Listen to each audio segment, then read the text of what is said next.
हाँ भाई, तो आज हम लोगों ने अपने पास आगे बढ़ना है रिवीजन में। लास्ट क्लास में हमने सेल ऑफ गुड्स एक्ट का जो हमारा पहला चैप्टर था वो कंप्लीट कर लिया था। अब आगे बढ़ते हैं। आज है हमारा नया चैप्टर का नाम है कंडीशंस एंड वारंटीज। ठीक है, छोटा सा चैप्टर है, जल्दी खत्म हो जाएगा। आओ जी, सबसे पहले हम देखते हैं अपने पास कंडीशंस क्या हैं, वारंटीज क्या हैं। कंडीशंस एंड वारंटीज जल्दी से देखते हैं। देखो,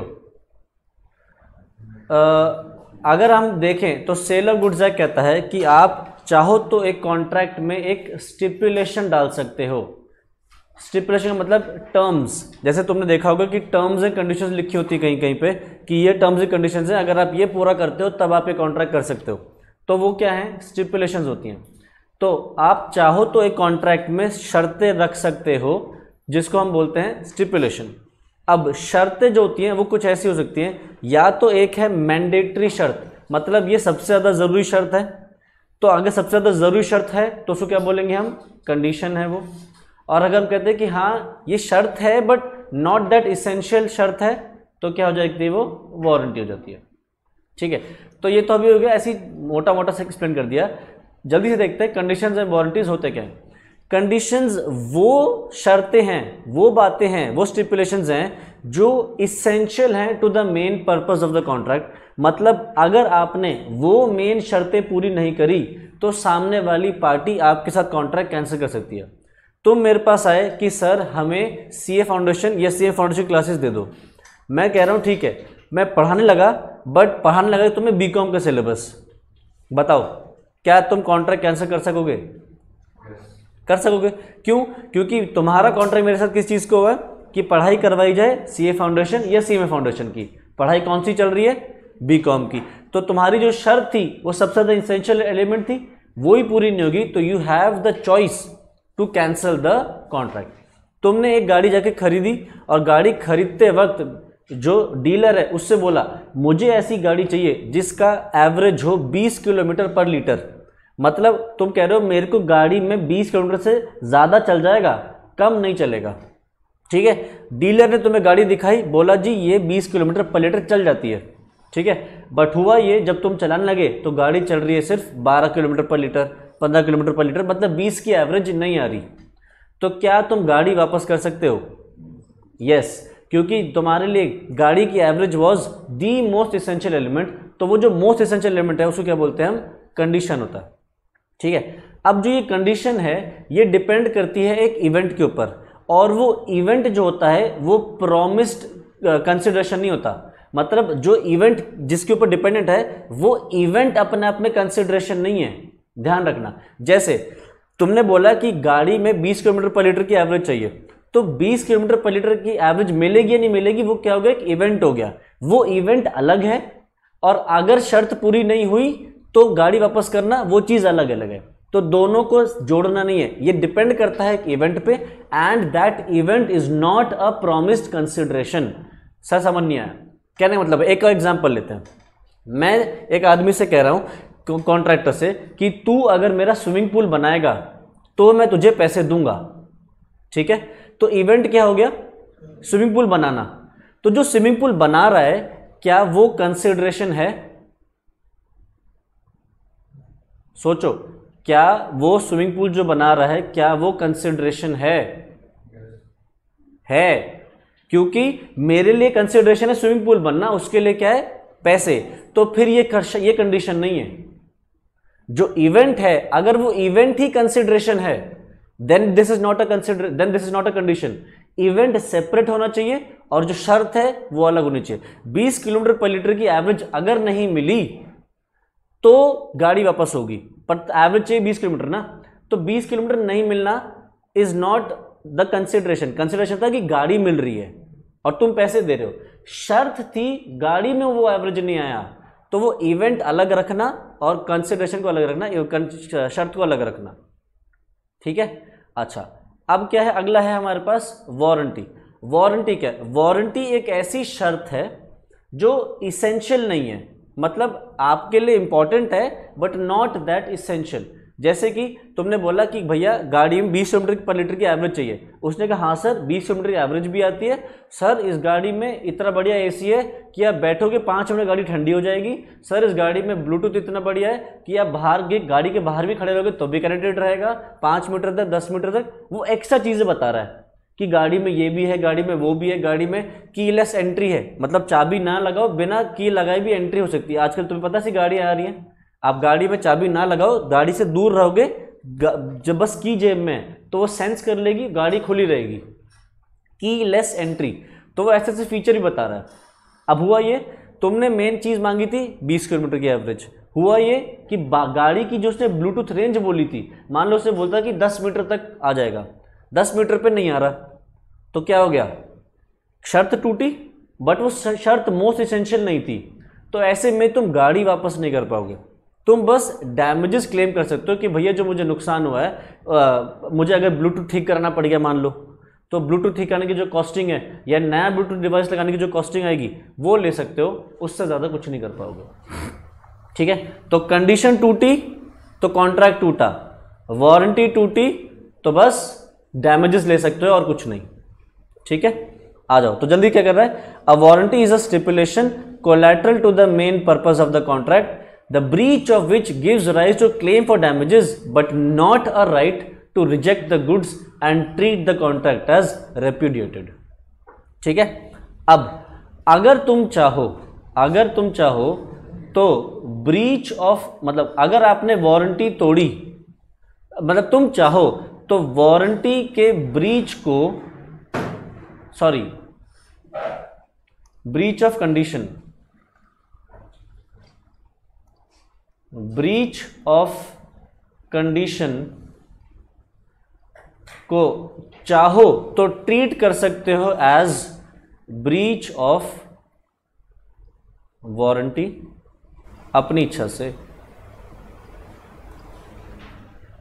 सर ये क्या है, समझ नहीं आया। देखो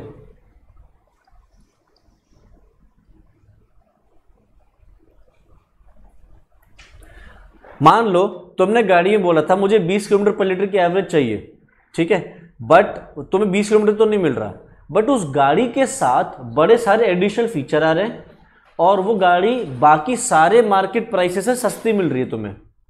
ठीक है, तो ऐसे सिचुएशन में तुम्हें लालच आएगा कि यार 20 किलोमीटर के चक्कर में मेरी बाकी की दूसरी चीज़ें भी जा रही हैं, चली जाएंगी, क्योंकि फिर अगर यही चीज़ें मुझे दूसरी कार में चाहिए तो महंगी पड़ेगी। अब तुम्हें लालच आएगा तो डिसाइड करोगे कि गाड़ी लूँ या वापस करूँ। तो जनरली क्या करते हैं लोग, फिर रख लेते हैं कि भैया एक्स्ट्रा फीचर भी मिल रहे हैं और प्राइसिंग भी कम है। तो इस सिचुएशन में तुमने क्या किया, कंडीशन तोड़ी बट तुम गाड़ी वापस नहीं कर रहे, तुम क्या ले लोगे, डैमेजेस ले लोगे। तो यहाँ पे क्या हो गया, आप अपनी इच्छा से भी चाहो तो ब्रीच ऑफ कंडीशन को ट्रीट कर सकते हो एज ब्रीच ऑफ वारंटी। ठीक है, या फिर अगर कंपल्सरीली भी करना पड़ सकता है। कंपल्सरीली कब कर सकता है, मान लो आपने कोई ऐसे गुड्स दिए जो आपने गुड्स एक्सेप्ट कर लिए और बाद में आप उनको वापस कर रहे हो और वो इंडिविजिबल हैं। जैसे फॉर एग्जांपल मैंने तुम्हें दिए 10 लैपटॉप, ठीक है, मेरा काम था तुम्हें लैपटॉप बेचेंगे, मैंने तुम्हें 10 लैपटॉप बेचे। अब वो 10 लैपटॉप तुमने खरीद लिए और बिना चेक करे खुद आगे किसी और को बेच दिए। ठीक है, तुमने खुद भी चेक करे, खुद क्या करा, आगे किसी और को बेच दिए। अब जिसने चलाए उसको पता चला कि उन लैपटॉप में गड़बड़ है। ठीक है, तो अब क्या होगा, वो तुम्हें लैपटॉप वापस कर जाएगा, तुम कहाँ जाओगे, मेरे पास आओगे। अब इस सिचुएशन में मैं तुम्हें लैपटॉप वापस नहीं दूंगा, मतलब तुमसे लैपटॉप वापस नहीं लूंगा। अब क्यों, क्योंकि मैंने तुम्हें दिए, तुम्हारी भी तो कुछ ड्यूटी बनती है कि नहीं, कि भैया तुम्हें अगर सामान मिला है तो उसको इंस्पेक्ट करो, चेक करो कि वो ठीक है या नहीं। तुमने अगर वो काम नहीं किया और आगे बेच दिए, या तुमने अगर वो काम नहीं करा फिर उनमें कुछ हो जाता है, तो इस सिचुएशन में फिर मेरी लाइबिलिटी नहीं आएगी, मेरी लाइबिलिटी आएगी सिर्फ डैमेजेस की। अगर तुम कहो कि सर लैपटॉप वापस ले लो, तो लैपटॉप वापस लेने की रिस्पॉन्सिबिलिटी मेरी नहीं बनेगी। ठीक है, तो यहां पे क्या हुआ, कंपल्सरीली तुम्हें ब्रीच ऑफ कंडीशन को ट्रीट करना पड़ेगा as breach of warranty. Goods वापस नहीं होंगे, डैमेजेस ले सकोगे यहां पे। ठीक है, आ जाओ जी। तो मैंने डिस्कस किया था, आप चाहो तो अपनी इच्छा से भी ट्रीट कर सकते हो breach of condition is breach of warranty, और एक है कंपल्सरीली। कंपल्सरीली आपको ब्रीच ऑफ कंडीशन को ट्रीट करना पड़ेगा ब्रीच ऑफ वारंटी अगर कॉन्ट्रैक्ट के टुकड़े नहीं हो सकते, नॉन सेवरेबल है, मतलब आप कॉन्ट्रैक्ट को बांट नहीं पाओगे अलग अलग हिस्सों में, एंड बायर ने एक्सेप्ट कर लिया तो सारे गुड्स या पार्ट ऑफ द गुड्स। ठीक है, अब ध्यान रखना, अगर गुड्स को आप बांट सकते हो, पर जैसे लेट सपोज मुझे तुम्हें देने थे 50 लैपटॉप, 50 में से 10 तुम्हें दे दिए, 10 तुमने आगे किसी और को बेच दिए और बाद में पता चल रहा है उनमें गड़बड़ है, तो क्या ये 10 में वापस लूंगा? नहीं। तुम क्या कर सकोगे इसमें? फिर मेरे से क्या ले सकोगे?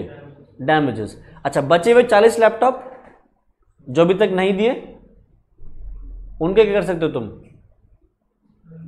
उनको चेक करके देख सकते हो या फिर उनको कैंसिल कर सकते हो। तो यहां पे जितने तुम्हें पहुंच गए हैं उतने के लिए तो तुम्हें ब्रीच ऑफ कंडीशन को ट्रीट करना पड़ेगा एज ब्रीच ऑफ वारंटी।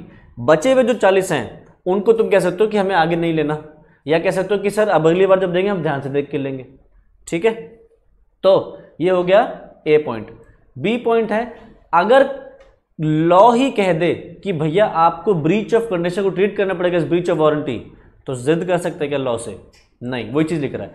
अगर where the fulfillment of any condition or warranty is excused by law by reason of impossibility or otherwise, this means that under section 13 clause 3 the seller has to rely upon impossibility as an excuse in appropriate cases if sued by the buyer।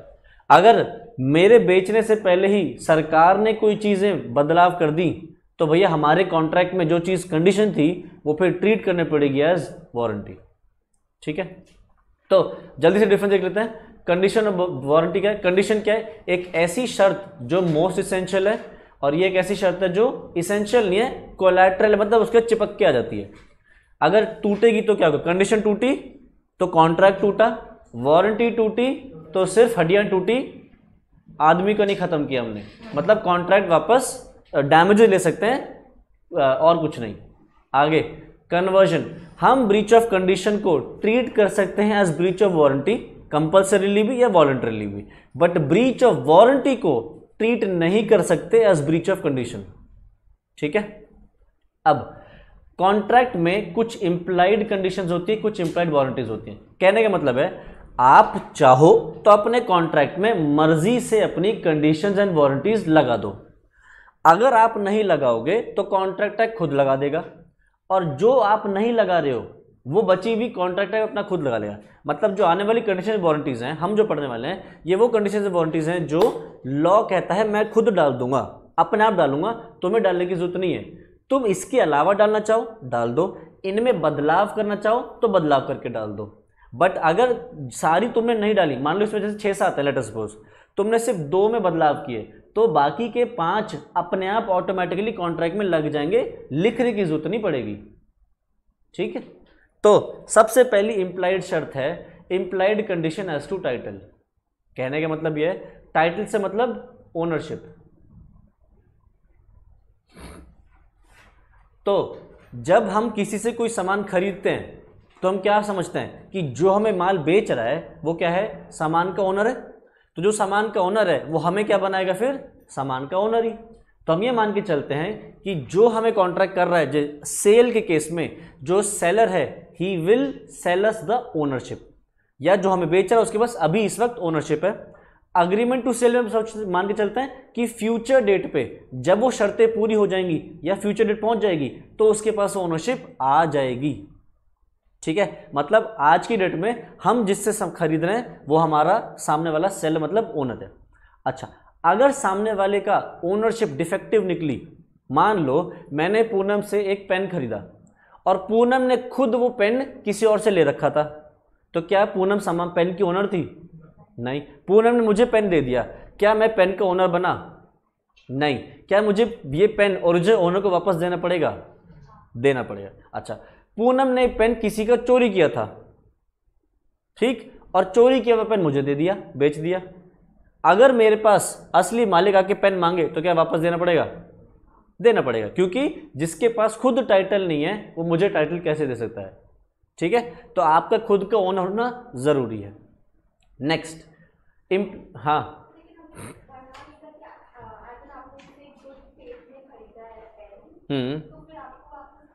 जो अगर मेरे पास, अगर उसके पास ownership नहीं है तो मुझे वापस देना पड़ेगा, क्योंकि उसके पास ओनरशिप नहीं आ रही है। मुझे तो मैं डैमेजेस लूंगा तुमसे, मुझे जो नुकसान हो रहा है उसकी मैं भरपाई तुम्ही से करवाऊंगा। ठीक है। Next, implied condition in a sale by description. अगर आप सामान को सेल करते हो बाय डिस्क्रिप्शन तो क्या होगा? जैसे देखो, कई बार होता है तुम किसी दुकान पर जाते हो, दुकान वाला कहता है कि ये, तुम कहते हो भैया ये सामान है, वो कहता है हाँ है तो सही, बट अभी मैं उसका पैकेट नहीं खोल सकता। आपको मैं बता सकता हूँ कि कैसा कैसा है, बट उसका पैकेट नहीं खोल लेता। कई बार होता है ना, तो क्या हो गया, या तो पैकेट दिखा दिया, तो पैकेट दिखा दिया तो सैंपल दिखा दिया। कई बार तो कि सामान दिखाता नहीं है, डिस्क्राइब कर देता है कि कैसा कैसा होगा। या जैसे तुम कभी कपड़े सिलवाने जाओ तो तुम्हें बता देता है कि सूट तुम्हारा कैसा दिखेगा, तो उसने सैंपल दिखा दिया। अगर दिखाने के लिए नहीं है तो क्या कह देगा, हाँ मैं बना दूंगा जैसा आपने बोला है, बोल देता ना, डिस्क्राइब कर देता है। यहाँ पे ये सूट में ऐसा कुछ लगा दूंगा, यहाँ बटन लगा दूंगा, यहाँ पे ये कर दूंगा, वहाँ पे वो कर दूंगा, तो डिस्क्राइब कर रहा है। तो अगर आपको गुड्स दिए जा रहे हैं बाय डिस्क्रिप्शन, तो जो आप सामान खरीदो लास्ट में, वो सामान कैसा होना चाहिए, मैच करता हुआ। यानी कि सेल बाय डिस्क्रिप्शन में सामान वैसा ही होना चाहिए जैसा कि डिस्क्राइब किया गया है। तो डिसाइड कैसे कर सकते हैं कि सर ऐसी ऐसी पैकिंग में आएगा। कई बार तो ना कि सामान की पैकिंग बताते हैं कि हम उसको कार्डबोर्ड बॉक्स में देंगे, उसके ऊपर गिफ्ट रैपिंग करेंगे, उसके ऊपर एक स्टिकर लगा देंगे, क्या क्या कर देंगे। तो पैकिंग बता सकता है, वो बता सकता है किस ब्रांड का होगा सामान, या उसके अंदर क्या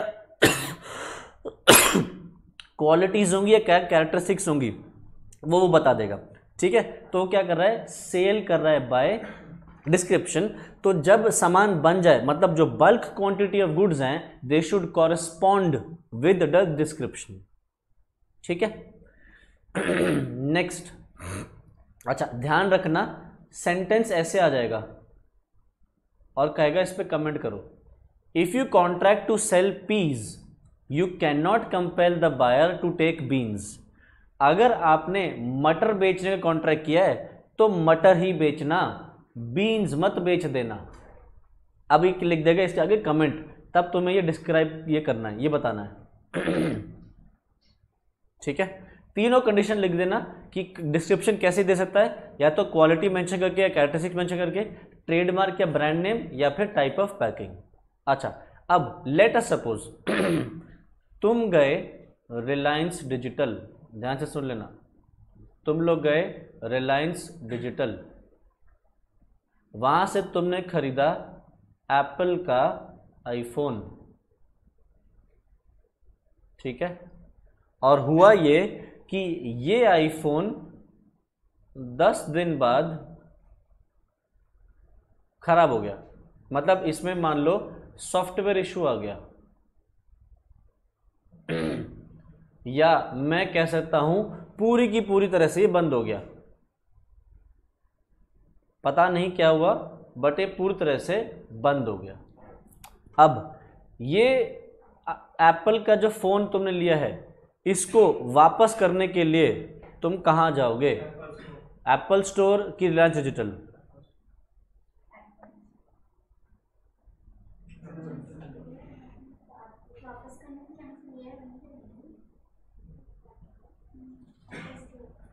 इसको हम वापस करने जाएंगे एप्पल स्टोर, या इसमें सॉफ्टवेयर इशू आ रहा है तो उसको ठीक करने कहाँ जाएंगे, एप्पल स्टोर। देखो ये सिर्फ एक इंटरमीडियरी है, ब्रोकर है, सामान किसका है, एप्पल का है। तो हम जिसके पास सामान लेने गए हैं, अगर वो सामान बेच रहा है किसी ब्रांड का, किसी पेटेंट कंपनी का जिसने अपना पेटेंट करा रखा है, तो अगर उसमें कोई इशू आता है तो आपको उसी के पास जाना पड़ेगा जिसका है, ना कि जिससे आपने लिया है। तो सेल अंडर ब्रांड नेम या पेटेंट नेम है, तो जिसका पेटेंट था, ब्रांड था, उसी के पास वापसी होगी, सेलर के पास नहीं। ठीक।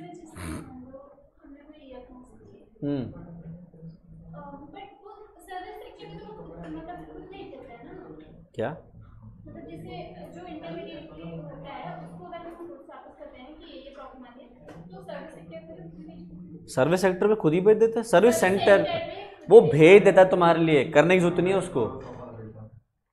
वो भेज देता है, अच्छा आदमी है, वरना सच्ची बताओ तो उसको भेजने की जरूरत नहीं है। वो कहेगा भैया मेरे पास तो सामान आता है, मैं तो बेचता हूँ, ठीक है, तुम्हें चला के दिखाया ना उसने, तुम्हें जब दिया था तो चला के दिखाया ना। 1 ईयर की वारंटी थी, वारंटी वो दे रहा था कि जिसका था वो दे रहा था, तो वहां जाओ ना। कोई फर्क नहीं पड़ता, कोई फर्क नहीं पड़ता, जिसका है उसी के पास जाके ठीक कराना पड़ेगा, जिससे खरीदा उससे कोई फर्क नहीं पड़ता। हाँ अगर देखो तुम्हारा डिपेंड करता है क्या है, जैसे आजकल रिप्लेसमेंट पॉलिसी है कि 10 दिन में आप उसको बदल सकते हो, तो 10 दिन के बाद वो भी नहीं लेंगे। 10 दिन के बाद अगर कोई प्रॉब्लम आ रही है तो फिर एलन सोली के पास जाओ, लुई फिलिप के पास जाओ, जहाँ जाना है, ठीक है। Next, implied condition in a sale by sample as well as description. Same चीज, अगर आपने सैंपल भी दिखा दिया है और डिस्क्राइब भी कर दिया है तो जो बल्क क्वांटिटी है it should correspond with the sample as well as the description. Next, implied condition as to fitness और क्वालिटी। देखो ये हम एक एग्जांपल से समझ लेते हैं। जैसे लेट अस सपोज तुम्हारे हो रहा है पेट में दर्द, ठीक है, तुम क्या कर रहे हो, एक ऑप्शन तो है कि घर पे हाजमा की गोली ले लो, हाजमोला ले लो, ठीक है, डाइजीन ले लो। नहीं ठीक हो रहा तो क्या करते हैं ज़्यादातर, चूर्ण खा लो भाई, चूर्ण भी खा लो। और क्या कर सकते हैं इसके अलावा, डॉक्टर के पास, पर वो कम जाते हैं, अपना आप ही जाते हैं फार्मेसी वाले के पास, केमिस्ट के पास जाते हैं फार्मेसी पे, और क्या कहते हैं भैया मेरे पेट में दर्द हो रहा है, तो वो तुम्ही से सिम्टम पूछ लेता है, कब से हो रहा है, कहाँ हो रहा है, ऊपर हो रहा है नीचे हो रहा है, ऊपर हो रहा है तो गैस है, नीचे हो रहा है तो पेट का है, ठीक है, ऐसे कुछ बता देता है और अपने हिसाब से तुम्हें दवाई दे देता है और तुम वो दवाई लेके घर आ जाते हो। दवाई खा ली, ज़्यादातर तो ठीक हो जाते हैं, कभी कभी नहीं होते, बिगड़ जाती है हालत और, ठीक है। तो तुम यहाँ पे क्या कर रहे हो, तुम्हारे को दवाई नहीं पता, दवाई किसके पास गए, फार्मेसी वाले के पास, तुमने रिलाय किया उसके स्किल्स पे, उसके जजमेंट पे कि वो जो तुम्हें दवाई देगा वो ठीक देगा, क्यों, क्योंकि उसका काम है। तो यहाँ पे तुमने क्या किया, उसके ऊपर भरोसा किया, तो यहाँ पे उसकी ड्यूटी बनती है कि तुम्हें अच्छी दवाई दे, ठीक दवाई दे, ऐसी दवाई ना दे जो कि खराब हो। तो तुमने यहाँ पे क्या आ गई, एक इम्प्लाइड कंडीशन आ गई कि वो जो सामान तुम्हें देगा वो फिटनेस या क्वालिटी का होगा, प्रॉपर फिट होगा या फिर क्वालिटी वाइज अच्छा होगा, ठीक है। तो तुमने क्या किया, बायर ने एक्सप्रेसली बता दिया सेलर को वो पर्पस जिसके लिए उसको गुड्स चाहिए, ताकि बायर रिलाय कर सके सेलर के स्किल्स और जजमेंट के ऊपर, and goods are of a description which is in the course of the seller's business to supply. तुम फार्मेसी पे गए थे ना, तो फार्मेसी वाले का तो काम ही है दवाइयाँ देना ना, तो क्या है, गुड्स वो हैं जो उसके ऑर्डिनरी कोर्स ऑफ बिजनेस में सप्लाई करने की ड्यूटी बनती है। तो एक कंडीशन ये है, implied condition, that the goods shall be reasonably fit for such purpose, ठीक है। Next, sale under patent name और ट्रेड नेम, ये डिस्कस कर लिया है कि अगर रिलायंस डिजिटल से एप्पल का आईफोन खरीदा, उसमें कोई गड़बड़ हुई तो ठीक कराने कहाँ जाना पड़ेगा, एप्पल के स्टोर पे, ना कि रिलायंस डिजिटल पे, ठीक। Next, implied condition as to merchantability. Merchantability का मतलब होता है कि आप जो गुड्स खरीद रहे हो वो गुड्स उस पर्पस को पूरा करें जिस पर्पस के लिए तुमने वो गुड्स खरीदे, ठीक है। जैसे अगर तुमने एक टी शर्ट खरीदी है तो टी शर्ट किस लिए खरीदी है, पहनने के लिए, ऐसा तो नहीं है कि इसको सिर्फ टांगने के लिए खरीदी है। अगर टी शर्ट पहनने के लिए खरीदी है और वो टी शर्ट तुम्हें खरीदने पे पता चलता है कि वो टी शर्ट छोटी है या टी शर्ट तुम्हारे वैसी नहीं जैसी चाहिए थी, वो पर्पस पूरा नहीं कर रही, तो क्या कर सकते हो, तुम उस सामान टी शर्ट को वापस कर सकते हो कि भैया वो टी शर्ट छोटी है, वो टी शर्ट ज़्यादा लंबी है, या टी शर्ट में कोई प्रॉब्लम है, छेद है वगैरह जो भी है, वो पर्पस पूरा नहीं कर रही, तो वही चीज़ लिख रहा है। मर्चेंटेबल का मतलब है goods are commercially saleable and that they are fit for the purpose for which they are generally used, ठीक है। तो जनरल रूल तो बेसिकली ये है कि भैया ऐसा तो है नहीं कि तुम टी शर्ट खरीदते हो और ऐसे उठा लाते हो। टी शर्ट उठा के आजकल सब लोग उठा के जाते हैं ट्रायल रूम और पहन के आते हैं, ज़्यादातर यही होता है। तो आपकी ड्यूटी बनती है कि भाई जब आप खरीद रहे हो तभी उसको देख लो कि वो आपका वो पर्पस पूरा कर सकती है नहीं कर सकती। हाँ, अगर उसके अंदर कोई हिडन डिफेक्ट है जिसको हम बोलते हैं लेटेंट डिफेक्ट, ऐसा डिफेक्ट जो आंखों से दिखाई ना दे सके, देन इन दैट केस आप सामान वापस कर सकते हो। बट अगर उसके अंदर एक ऐसा डिफेक्ट है जो नेकेड आइज से आपको दिख सकता है, फिर भी आपने नहीं देखा, या आप थोड़ी बहुत पूछताछ करते आपको डिफेक्ट पता चल जाता, आपने नहीं करी, तो सामान वापस नहीं होगा। ठीक है, जैसे अगर तुम एक शीशे का ग्लास खरीद रहे हो, मतलब एक कप खरीद रहे हो, तो क्या देखने से नहीं दिख सकता कि उस कप में कोई क्रैक है या नहीं? दिख सकता ना। अगर तुम बहुत ध्यान से देखो तो उसमें दिख जाएगा कि क्रैक है या नहीं। अब तुम घर ले जाते हो और घर जाके दिखता है इसमें तो क्रैक है, और वापस करने जाओ तो लेगा नहीं। क्यों? क्यों मना करेगा? वो कहेगा आपको ये यहीं देखना चाहिए था, क्रैक है तो आप घर ले जाके क्यों देख रहे हो, मतलब आपने घर पे तोड़ा है, तो वो सामान वापस नहीं लेगा। तो अगर हिडन डिफेक्ट ऐसा है जो दिख सकता है तब वापस नहीं होगा। बट अगर कोई अंदरूनी डिफेक्ट है जो आप नहीं देख सकते नेकेड आइज से, देन इन दैट केस आप वापस कर सकते हो। ठीक है, नेक्स्ट ये लिख रहा है, where the buyer examines the goods prior to sale. Examine करे अगर गुड्स सेल होने से पहले, there is no implied condition as to merchantability as regards defects which such examination ought to have revealed. However, in spite of examination, if the goods have certain latent defects, मतलब hidden defects, which no examination could reveal, the implied condition remains. ठीक, next, implied condition in a sale by sample. अगर आपको सामान sample से दिखाया गया है कि भैया, जैसे लेट अस सपोज तुमने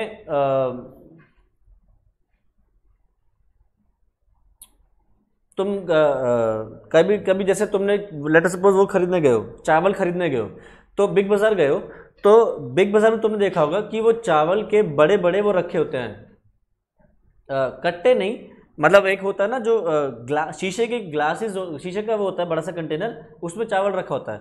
तुम वो चावल में हाथ डालते हो, देखते हो चावल कैसा है और कह देते हो कि हाँ चावल ठीक है, और उसके बाद तुम क्या करते हो, कह दो भैया 40 किलो चावल निकाल दे, 50 किलो चावल निकाल दे, तो 4-5 बोरे निकाल लाता है। तो तुमने क्या किया, एक सैंपल देखा ना, और सैंपल देख के ये समझ लिया कि भैया जो सैंपल है वही चावल के जो बोरे हैं उनमें होना चाहिए। तो यहाँ पे क्या रूल है, अगर आप सैंपल से सामान खरीद रहे हो, सैंपल देख के, तो जो बल्क गुड्स हैं they should correspond with the sample, plus जो बायर है उस बायर को। अब एक चीज सोचो, तुम चावल लेके जा रहे हो, देखे कितने से चावल, मुट्ठी भर चावल तुमने चेक करे, और लेके कितने गए, लेट अस सपोज 50 किलो चावल, तो जो क्वांटिटी है गुड्स की वो ज़्यादा है ना। तो बायर को एक रीजनेबल टाइम मिलना चाहिए उन चावलों को इंस्पेक्ट करने का भी, कि भैया जो सामान उसको दिया गया है वो ठीक है नहीं। अगर वो बल्क 50 किलो जो चावल हैं, अगर वो उस सैंपल से मैच नहीं करते तो वो सामान वापस कर सकता है। ठीक है, तो देख लो, in a contract by sale by sample, bulk shall correspond with the sample quality. The buyer shall have a reasonable opportunity of comparing the bulk with the sample, and the bulk goods should be free from any hidden defect, या फिर defects जिनसे वो unmerchantable हो जाए, मतलब ऐसे goods जिनसे good सामान, इन सामान में वैसे कोई hidden defect नहीं होना चाहिए, एंड इन सामान के अंदर मर्चेंटेबिलिटी होनी चाहिए। मर्चेंटेबिलिटी मतलब they should be fit for the purpose for which they were bought. Next, implied condition as to wholesomeness. ये जो चीज़ आती है ये खाने पीने की चीज़ों में आती है। कहने मतलब है, आप जो सामान खरीद रहे हो, इट शुड बी खाने पर के लिए, it should be good for human consumption. दवाई लेते हो तो दवाई के ऊपर एक्सपायरी चेक करते हो ना, ताकि पता चल जाए कि ये खराब तो नहीं हुई। तो क्या कर रहे हो, दवाई के ऊपर एक्सपायरी डेट होनी चाहिए, नहीं है और तुमने खा ली, बाद में पता चला एक्सपायर्ड दवाई है, तो दवाई वापस कर सकते हो, और कोई डैमेजेस हो रहे हैं उस दवाई से तो वो भी ले सकते हो। ठीक है, अच्छा, कोई खाने पीने की सब्जी ले रहे हो, दूध ले रहे हो, और वो दूध अगर बहुत पुराना है तो क्या होगा, पीने पे पेट खराब हो सकता है, या उबाल देते ही दूध फट भी सकता है। तो यानी कि the goods should be wholesome, मतलब they should be fit for human consumption, अगर खाने पीने की बात आती है तो। ठीक है, नेक्स्ट अगला है इम्प्लाइड वारंटीज। इम्प्लाइड वारंटी मतलब वो चीज़ें जो इसेंशियल नहीं है बट कोलैटरल हैं। सबसे पहला, the buyer must get quiet possession, जो बंदा सामान खरीद रहा है उसको वो सामान शांति से यूज करने की परमिशन होनी चाहिए। ऐसा ना हो कि उसको वो सामान उससे सामान वापस ले लिया जाए। पोजेशन जो होना चाहिए बिल्कुल शांत, आराम से उसको वो यूज कर सके। Next, goods must be free from encumbrance, मतलब आप जो सामान खरीद रहे हो उस सामान के ऊपर पीछे से कोई लोन नहीं होना चाहिए। ठीक है, मान लो तुमने एक मोबाइल खरीदा, मैं तुम्हें ये मोबाइल बेच रहा हूँ और मैं तुम्हें ये नहीं बता रहा कि इस लोन की अभी तक EMI चल रही है। तो यहाँ पे क्या हो गया, गड़बड़ हो गई, क्योंकि मैं जो तुम्हें सामान दे रहा हूँ वो इनक्यूम्बर्ड है। इनक्यूम्बर्ड का मतलब है जकड़ा हुआ है, किसमें, एक लोन में जकड़ा हुआ है। तो मेरी ड्यूटी बनती है कि तुम्हें सामान देते वक्त सामान के पीछे कोई लोन है तो वो लोन रीपे करके दूं, या तुम्हें पहले से बता दूं कि भैया इस पे लोन चल रहा है, ताकि तुम अगर लेना चाहो तो फिर लोन रीपे करना। ठीक है, तो it should be free from any encumbrance. Next, warranty for quality और use by usages of trade. Simple सा मतलब है कि गुड्स क्वालिटी के होने चाहिए, फिटनेस के होने चाहिए, और अगर आपके बिजनेस की प्रैक्टिस है कि इस तरीके की गुड्स देने हैं तो आपके गुड्स नॉर्मल बिजनेस प्रैक्टिस में जैसे दिए जाते हैं उसी बिजनेस प्रैक्टिस की होने चाहिए, उससे कम क्वालिटी के ना हो। Last, disclosure of dangerous nature of goods. अगर गुड्स आपके खतरनाक हैं, किसी को नुकसान पहुंच सकता है, तो पहले से बता के चलो। जैसे लेट अस सपोज तुमने देखा होगा मॉर्टिन का रैट किल आता है, ठीक है, तो जब रैट किल देता है तो बताने, उसकी ड्यूटी बनती है ये बात बताए कि भाई साहब ये बच्चों की पहुंच से दूर रखना, जहर है ना। तो क्या कर रहा है, डेंजरस नेचर ऑफ गुड्स हैं तो आपको बताना चाहिए। या कोई एक चीज़, बिजली की सामान चीज़ तुम्हें दी जा रही है, तो जब सामान देता है तो बताना चाहिए उसको कि भैया यहाँ पे मत छूना, चिपक जाओगे, है ना। तो अगर डेंजरस नेचर ऑफ गुड्स हैं तो आपको डिस्क्लोज करना चाहिए। नहीं डिस्क्लोज किया और फिर कोई नुकसान हो जाता है तो नुकसान की आपको भरपाई करनी पड़ेगी। ठीक है, तो हाँ क्या, नेक्स्ट, एक्सप्रेस टर्म्स, मतलब आप जो ये टर्म्स हैं, मतलब जो स्टिपुलेशंस हैं, आप स्पेसिफिकली एक्सप्रेस कर सकते हो एक कॉन्ट्रैक्ट में। एक्सप्रेस कैसे करते हो, तो या तो लिख दो या बोल दो कि भैया ये सारी टर्म्स एंड कंडीशंस हमारी हैं। ठीक है, अब मैंने डिस्कस किया था स्टार्टिंग के चैप्टर में, स्टार्टिंग में अभी, कि आप चाहो तो इम्प्लाइड कंडीशंस सारी की सारी अप्लाई कर लो, चाहे इनमें से कोई बदल लो, अपने हिसाब से मॉडिफाई कर लो, चाहे इनको हटा दो। ठीक है, तो आप जैसा मर्जी चाहो कर सकते हो। आपने अगर, जैसे शर्तें कितनी थी हमारी पास कंडीशंस थी 7 और वारंटीज हैं 4, तो आप चाहो तो सारी की सारी हटा दो, चाहो तो सारी की सारी रख लो, किसी को बदल लो, किसी को हटा दो, जो आप करोगे वो कर सकते हो। अगर आपने कुछ नहीं किया तो सारी की सारी कंडीशन, सारी की सारी वारंटीज अपने आप कॉन्ट्रैक्ट में अप्लाई हो जाएंगी। ठीक है, लास्ट है doctrine of caveat emptor. Doctrine of caveat emptor मतलब प्रिंसिपल ऑफ कैविएट एम्प्टर।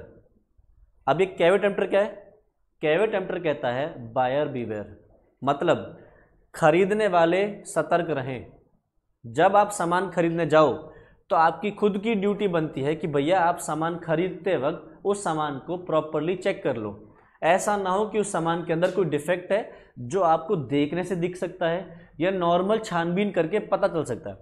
अगर आपको देखने से दिख सकता है, छानबीन से पता चल सकता है, और आपने वो नहीं करा, तो अगर गुड्स में कोई डिफेक्ट निकला तो आप सामान वापस नहीं कर सकते। बायर की भी ड्यूटी है कि अपने एंड से वो सब चीज़ें देख के चले। ठीक है, बट इसके कुछ एक्सेप्शंस हैं। सबसे पहला एक्सेप्शन है फिटनेस एज टू क्वालिटी और यूज़।